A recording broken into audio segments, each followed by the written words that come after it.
Itu papa sama mama lagi berantem loh. Kita bantuin mereka biar damai yuk. Nggak usah. Hah? Abang makin parah nanti. Lihat aja. Kenapa cuma diam? Kamu sih nggak minta maaf sama aku. Fine, Kencana. Kalau kamu masih diemin aku terus kayak gini, kita bisa aja kita cerai. Hah, kamu tuh jangan belaga. Kamu tuh pasti nanti nyesel tau kalau nggak ada aku, nggak ada yang nyariin kamu, nggak ada yang ngatur-ngatur kamu. Kamu jadi bebas lagi. Mau pergi kemana silahkan. Mau mabar ngumpul-ngumpul sama teman sampai subuh juga monggo. Pergi main golf kek, mancing kek, berkuda kek. Nggak ada yang larang. Mungkin kedengarannya enak ya, Stong, tapi sebenarnya kamu pasti kesepian. Siapa coba yang bakal pijitin kamu kalau kamu capek pulang kerja?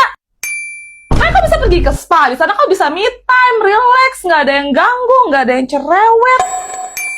Oh, terus kalau misalnya kamu lapar gimana? Siapa yang bakal siapin makanan kamu? Emang kok bisa apa tiap hari pergi ke restoran enak buat makan dengan tenang? Tapi kan itu mahal, kamu harus bayar. Emang kamu mampu? Kamu siapa? Kamu kan pengusaha tambang terbesar se-Asia Tenggara ya?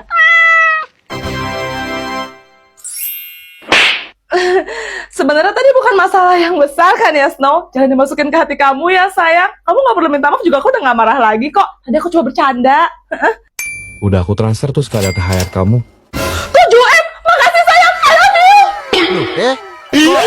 Kan? Celo bilang juga apa? Celo, kamu suka main Roblox ya? Banget, Celo biasa main Blockhaven sama Kia. Rumah kita tetanggaan loh. Hati-hati. Hah? Kenapa woi? Gak usah nakut-nakutin lah. Kalian pasti nggak tahu cerita tentang sisi gelap dari Roblox Brookhaven kan? Enggak, emangnya ada ya? Waktu itu lagi liburan musim panas, ada seorang anak kecil berusia 8 tahun yang merasa bosan di rumah, jadi dia download Roblox. Terus? Dia memutuskan untuk main Brookhaven dan masuk ke salah satu server. Tapi pas dia keliling, kok sepi, kayak cuma dia satu-satunya pemain di sana. Akhirnya dia menjelajah nge-explore jauhan, sampailah dia ke hutan. Di sana, dia nemuin 5 orang pemain yang semuanya berwarna hitam. Mereka mengelilingi api unggun, kayak lagi ritual gitu. Hah? Disamperinlah sama dia, buat nyapa ngajak main, tapi dia malah diusir. Mereka bilang, Pergilah sama kau masih bisa. Waduh. anak itu bercanda, kalian lagi cosplay penyihir ya? Tapi tiba-tiba koneksinya terputus dan dia langsung keluar dari game. Kok bisa? Anak itu juga mendadak mendapat pesan pop-up dari iPad-nya yang berbunyi, Kami sudah memperingatkanmu. Salam saat dia mencari tahu, salah seorang di forum bilang kalau itu adalah sekte berbahaya. Dia disuruh meninggalkan iPad-nya dan segera pergi dari rumah itu sekarang juga kalau ia ingin selamat. Patung. Anak itu pun ke rumah neneknya. Besoknya, ia mendapatkan kabar bahwa ayah dan ibunya sedang berada di kantor polisi. Karena mereka menyaksikan ada seorang anak berusia 8 tahun yang sedang diculik oleh sekelompok orang berpakaian hitam di sekitar area rumah mereka. Apa? Akhirnya kelar juga laporan kerja kelompoknya. Pegel banget. Maaf ya Cia, sampai malam gini. Kalau enggak, nanti aku minta tolong mamaku deh buat laporin mama kamu supaya kamu dijadiin nginep di rumah Celo. Yes. Pada lapar gak sih? Nasi goreng datang. Giliran tugasnya udah kelar aja bernongol lu. Ye, lu gak mau nih? Ngomong-ngomong nasi goreng, kalian tahu cerita tentang rumah Pondok Indah gak? Kalau nggak salah gosipnya ada penjual nasi goreng tek-tek yang hilang di rumah itu bukan? Hah? Serius? Gerobaknya ditinggal gitu? Mitosnya sih malam itu ada cewek yang mesen, tapi pas abang yang ngantar masuk ke dalam rumah, abangnya nggak pernah keluar lagi. Ada yang bilang rumah itu merupakan kerajaan jin, tempat di mana banyak para makhluk gaib tinggal. Konon tahun 1983, rumah itu sempat dihuni oleh seorang pengusaha berkeluarga negara asing. Namun mereka semua sekeluarga harus tewas secara mengenaskan di tangan perampok. Ya ampun. Menurut desas-desus yang beredar, motifnya adalah persaingan bisnis. Perampokan itu hanyalah kedok untuk menutupi pelaku pembunuh yang sebenarnya. Waduh. Total korbannya mencapai 7 orang, termasuk pembantu dan anak-anak. 7? Banyak juga. Pemilik seterusnya sampai pemilik keempat juga dikabarkan meninggal di rumah itu. Dan salah satunya ada yang tenggelam di kolam renang rumah tersebut. Udah Axel merinding Cia. Guys, kalian denger gak? Malah hujan dong, tadi kan rencananya abis ini kita mau pergi. Iya, padahal Cia udah ngebayangin jalan-jalan, menikmati pemandangan, tapi... Kalau dari segini mah yang ada macet doang. Nih wifi apa lagi busuk banget. Pinjem paket data bro. Lah, lu juga gak ada signal dong. Aduh, makin suntuk dah. Axel, cerita dong, apa kek? Kalian udah pernah dengar soal rumah Darmo? Kalau nggak salah itu bukan rumah angker di Surabaya ya? Betul. Rumah mewah yang awalnya milik sebuah keluarga kaya raya yang konon katanya melakukan pesugihan alias persekutuan dengan setan. Terus? Tapi suatu hari di malam satu suro, keluarga itu tidak bisa menepati perjanjian mereka untuk memberikan tumbal manusia. Lalu mereka memutuskan untuk berbuat curang. Maksudnya? Mereka malah mengganti tumbal, menukarnya dengan hewan. Waduh, Kemudian keluarga tersebut buru-buru melarikan diri menggunakan jalur laut. Tapi sayangnya kapal yang mereka tumpangi tenggelam dan belum ditemukan hingga saat ini. Rumah Dharma kosong itu juga sempat disewakan. Namun naas penghuni baru yang terdiri dari 8 orang harus tewas secara mengenaskan di tangan perampok. Serius? Hal itu disebut-sebut sebagai kutukan bagi siapapun yang nekat mendiami rumah Darmo. Kok tiba-tiba Cia merinding ya? Serem Akhirnya pada tahun 1997, rumah Dharma yang mewah serta luas itu habis terbakar tanpa sebab yang jelas. Dan hanya menyisakan puing-puing bangunan saja yang semakin menambah kengerian tempat tersebut.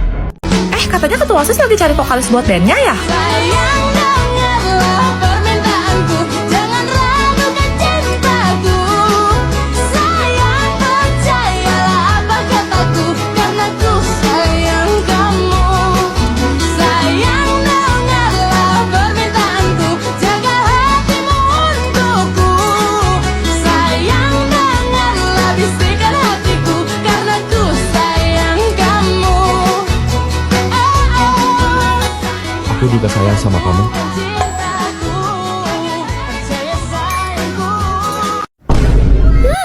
Seblaknya enak banget. Makasih Asno, kamu udah nemenin aku walaupun kamu gak suka pedas. Kenyang? Tapi aku masih pengen jajan es krim. Yuk. Yeay!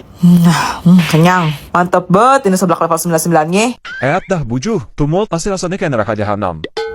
Duh, Iya, gue pakai kok. Lo pasti mau makan penutup yang manis-manis kan? kagak. Terus, Gue mau berak. gue lah belum kelar makan gue. Lagian lo bukan ke WC mah curhat, emang gue jamban. Ih, lebay lu, orang cuma mulus doang gue. Ada Tifa lu tuh cewek tapi mulutnya. Berak. Dah lah. Boleh kakak, coba main yuk, siapa tahu kakak beruntung hari ini. Wah, aku selalu hoki kalau yang kayak gini-gini. Hadiahnya ada apa aja tuh? Ada iPhone 16 Pro, tiket liburan ke Jepang, sama mobil Porsche kak. Wih, mana keren-keren pula. Gas lah, berapa sekali main? 200.000 aja kak. 200.000. Mahal juga. Yakin? Enggak lah kak, kalau dibandingin kakak menang salah satu di antara hadiah ini. Bener juga. Dilihat-lihat semuanya emang gak ada yang zong sih. Mau menang yang mana aja, fix pasti jauh lebih cuan. Ya udah, nih. Makasih kak. Tapi sebelumnya, mohon maaf nih kak, aku baru ngabarin. Karena kendala teknis alatnya masih rusak. Jadi kita manual aja boleh ya kak? Hah, gimana tuh? Jadi nanti jadi aku bakal muter sama kakak bilang stop. Oh, paham. Kui lah. Oke deh, aku mulai sekarang ya. Gue ngincar mobilnya sih. Stop. Wah, selamat ya kak, ini ada yang bisa kakak bawa pulang. Sumpit. Mana cuma separuh pula. Dah cuan ini mah. Lagi dong. Guys, hari ini kita mau cobain mochi Nagasaki yang viral itu loh. Katanya di dalam mochi ini ada kue bolu. Apa iya? Tim cewek jangan lupa pencet tombol like. Jujur aku juga penasaran sih, soalnya baru. Tim cowok jangan lupa pencet tombol. Follow. Langsung aja kita mulai, let's go. Pertama Cela mau buka yang warna kuning nih guys, rasa mangga. Aroma mangganya wangi banget guys. Lapisan luarnya ditabulin kelapa. Cela mau belah buat lihat isinya. Mochinya ciwi banget guys dan ada bolu di dalamnya, malkinyam. Enak guys. Lanjut, Cia mau buka yang warna merah. Ini rasa strawberry guys. Wangi stroberinya itu loh. Ayo kita coba, markinya. Mochinya kenyal dan bolunya lembut banget. Cia suka. Oke, aku mau buka yang rasa coklat. Sebagai pecinta coklat sejati, menurut aku coklat itu rasanya nggak pernah salah. Setuju nggak? Artinya, ini tuh kayak campuran kelapa, coklat sama bolu susu gitu. Mantap.